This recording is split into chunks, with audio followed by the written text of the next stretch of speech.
बिस्मिल्लाहिर्रहमानिर्रहीम। आज के सेशन में हम एक छोटा सा टॉपिक कवर करेंगे। Solar panel, solar panel, solar panels. हर तरफ हर आदमी सोलर सॉल्यूशंस लगवा रहा है ताकि इलेक्ट्रिसिटी में इंडिपेंडेंस हासिल कर सके और ना ही उसको के इलेक्ट्रिक की मोहताजी हो और ना ही किसी दीगर इलेक्ट्रिसिटी प्रोवाइडर की मोहताजी रहे। एटलीस्ट दिन में तो लोग मुफ्त की बिजली हासिल कर सकें अल्लाह ताला की दिए गई रोशनी से और सूरज से। तो हुआ है कुछ यूं कि सोलर पैनल पे बात हुई कि इस पे भी टैक्स लग रहा है और एक बहुत बड़ा मसला आवाम के लिए बनने जाएगा, महंगाई हो जाएगी। तो this was all story before budget, during budget. अब हुआ क्या है वो हम आपसे डिस्कस कर लेते हैं, ठीक है। अब टेक्निकली स्पीकिंग थोड़ी सी इस वीडियो को अवामी भी रखेंगे, थोड़ी टेक्निकल भी, मतलब टेक्निकल कंसल्टेंट्स के लिए और अवामी अवाम के लिए। और उसके बाद में कुछ एसओपीज भी आपको दिखा दूंगा जो अकाउंटेंट्स के लिए होने चाहिए। सिक्स कैजुअल आप देखते हैं सेल्स टैक्स एक्ट का। सिक्स कैजुअल में जो आइटम मौजूद है टेबल वन में, इंपोर्ट और सप्लाईज, इसका मतलब है ये आइटम अगर आप इंपोर्ट करें तो भी इस पे कोई टैक्स नहीं है, और अगर आप लोकल सप्लाई करें तो भी इस पे कोई टैक्स नहीं है। यहाँ पे एंड नहीं है और है, यानी चाहे इंपोर्ट करें चाहे लोकल सप्लाई करें तो उस पर कोई भी टैक्स नहीं है। Six casual of the sales tax act का ये मतलब होता है। अच्छा, इसका रेलेवेंट सेक्शन सेक्शन नंबर 13 है और सब सेक्शन 1। तो अगर आप इस इस कैजुअल में देखें और आप आ जाएं सिक्स कैजुअल में 194 पेज नंबर पे, ये जो सेल्स टैक्स एक्ट है, तो इसमें सिक्स कैजुअल के अंदर टेबल वन के अंदर 164 नंबर एंट्री है ये वाली, ठीक है। इस एंट्री में ये लिखा हुआ है, यहां से लेकर यहां तक ये जो अंग्रेजी लिखी हुई है ये टेक्निकल वर्डिंग्स हैं। इसका जो आसान मतलब है वो सोलर पैनल है, ठीक है।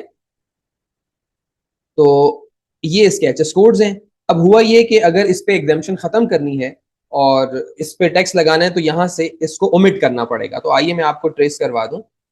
आप फाइनेंस एक्ट में आएंगे, फाइनेंस एक्ट के अंदर आप सिक्स कैजुअल में देखेंगे पेज नंबर 50 पे। तो ये देखिए यहाँ आपको नजर आ जाएगा कि ये सिक्स कैजुअल है। फाइनेंस एक्ट 2025 सीरियल नंबर 164 की हम सिर्फ बात कर रहे हैं अभी, तो उसी को मैंने हाईलाइट किया है। इसको ओमिट कर दिया गया, इसका मतलब ये है एग्जाम्शन को खत्म कर दिया गया। अब एग्जाम्शन को खत्म कर दिया गया तो क्या होगा, या तो स्टैंडर्ड रेट 18% लगेगा या रिड्यूस रेट पे टैक्स हो जाएगा। तो आइए हम देखते हैं क्या रिड्यूस रेट पे टैक्स हुआ है। तो हमें एट स्केजुअल देखना है, 8 नंबर का स्केजुअल। अगर उसमें ये है तो ठीक है, अदरवाइज 18% पे टैक्स होगा।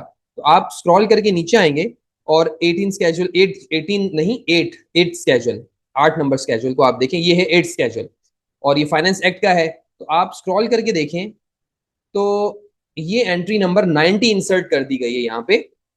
फोटोवोल्टिक सेल वेदर और नॉट असेंबल्ड इन मॉडल और मेड अप इनटू पैनल। तो ये पीवी, ये बेसिकली सोलर पैनल की एक्चुअल डिस्क्रिप्शन है ये, जिसमें इंपोर्ट्स होती है। तो ये एचएस कोड 10%। तो 10% पर सोलर पैनल की टैक्सेबिलिटी सेट की गई है और इसको 8 स्केजुअल के अंदर लाया गया है। तो ये इतनी सी स्टोरी मैंने बनाई just to make things attractive. Exemption खत्म सोलर पैनल्स पे, और हम ये कह सकते हैं कि सोलर पैनल अगर 100 रुपए का एक पैनल था तो अब वो 10 रुपए महंगा हो गया, अब आपको 110 रुपए का मिला करेगा, ठीक है। तो ये सिक्स स्केजुअल से खत्म हुआ और एट स्केजुअल के अंदर एंट्री शामिल हो गई 10% पे। अब ये तो स्टोरी होगी। अब इसके इम्पैक्ट्स क्या होंगे वो मैं आपको बताता हूँ। एक इम्पैक्ट तो देखें ये होगा कि आवाम के लिए जाहिर है पैनल की कॉस्ट बढ़ जाएगी और पैनल महंगे हो जाएंगे। लेकिन 10% महंगे होने से कोई आवाम रुक नहीं सकती कि हम खरीदेंगे नहीं। डेफिनेटली आवाम की बाइंग चलती रहेगी और लोग 10% के बढ़ने से जाहिर सी बात है इस पे फोकस ही कर रहे होंगे। Number one. Number two, import बहुत ज्यादा है, कंपटीशन बहुत ज्यादा बढ़ गया है, तो पब्लिक को फिर भी अच्छे कंपिटेटिव प्राइसेस मिल रहे हैं मार्केट में। जो इसका एक इम्पैक्ट हो सकता है वो ये हो सकता है कि क्योंकि अब कंपटीशन बढ़ गया है, इम्पोर्ट बढ़ इम्पोर्ट पे 10% लग गई है, तो हो सकता है कि लोग अंडर इन्वाइसिंग करना शुरू कर दें। गवर्नमेंट इसमें कितनी कामयाब होती है इसको मॉनिटर करने में, क्या होता है क्या नहीं होता, देखते हैं क्या होता है। अच्छा, ये बाजाहिर 10% नजर आ रहा है आपको, लेकिन एक और बात बताऊं मैं आपको, ये एक्चुअल में 10% नहीं बढ़ा है, ये एक्चुअल में 13% बढ़ा है। आप बोलेंगे वो कैसे? वो इस तरह से कि जो सोलर पैनल्स हैं ये कमर्शियल इंपोर्टर इंपोर्ट करता है। जब कमर्शियल इंपोर्टर इंपोर्ट करता है तो गवर्नमेंट उससे इंपोर्ट स्टेज पे सिर्फ 10% नहीं लेती है, इनफैक्ट वो 3% एक्स्ट्रा भी लेती है एडिशनल सेल्स टैक्स के नाम से। तो इंपोर्ट स्टेज पे कमर्शियल इंपोर्टर को 13% देना पड़ेगा, ठीक है। तो एक्चुअल में जो और फिर जाहिर है लैंडेड कॉस्ट के अंदर एक्साइज एंड टैक्सेशन का इंफ्रास्ट्रक्चर सेस शामिल हो जाएगा 2% का, इम्पोर्ट अदर कुछ खर्चे वर्चे होते हैं वो ऐड हो जाते हैं। तो एक्चुअल में ये जो एग्जामेशन हटाई है ना, तो खैर खर्चे तो पहले भी ऐड होते थे, लेकिन एग्जामेशन हटाने से 13% की हिट आएगी इम्पोर्टर को। और फिर जब वो वैल्यू एडिशन करके बेचेगा तो जाहिर है अपनी तो रिकवर कर लेगा सेल्स टैक्स को, लेकिन मार्केट के अंदर चीज महंगी तो यकीनन होगी। आप कंपेयर भी कर सकते हैं, इस वक्त रेट्स रेट्स तो एक महीने पहले से ही बढ़ा दिए गए थे।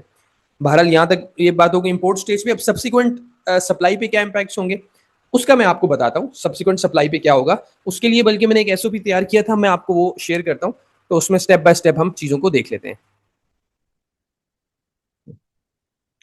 Procedure for charging sales tax and further tax on solar panels. अब ये एक नई बात भी आप सुन लीजिए कि आपको अब क्योंकि टैक्सेबल आइटम हो गया है तो आपको उसमें फर्दर टैक्स भी लगेगा। तो सबसे पहला स्टेप, आप अगर सेल कर रहे हैं सोलर पैनल, तो सबसे पहले तो भाई आपको देखना पड़ेगा कि क्या मैं जिसको बेच रहा हूँ उसका स्टेटस एक्टिव है इन सेल्स टैक्स और नॉट। अगर एक्टिव है तो ठीक है, आपको 10% लगाना है। अगर नहीं है एक्टिव तो उसके लिए आपको फर्दर टैक्स टैक्स 4% एडिशनल लगाना होगा। तो इसलिए आपको एक्टिव सेल्स टैक्स स्टेटस देखना होगा। अगर वेरीफाइड है, एक्टिव है, तो 10% लगाएंगे। अगर इनएक्टिव स्टेटस है तो 14% होगा, 10% आपका एड स्केड्यूल का और 4% फर्दर टैक्स, 14% टोटल आपको टैक्स लगाना होगा।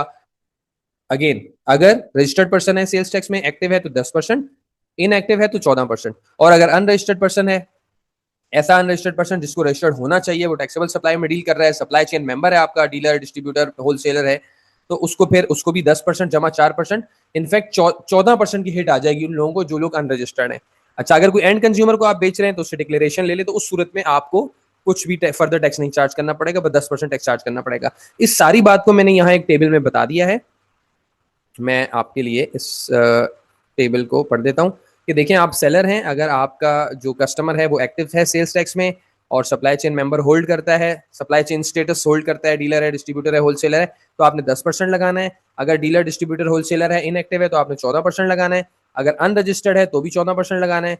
और अगर एंड कंज्यूमर है, कोई सप्लाई चेन स्टेटस यानी कि प्रोसेस नहीं करता और वो एंड कंज्यूमर है, अपने इस्तेमाल के लिए आपसे ले रहा है, तो ये नॉट एप्लीकेबल, गलत है, आप यहाँ पे इसको 10% लगाएंगे।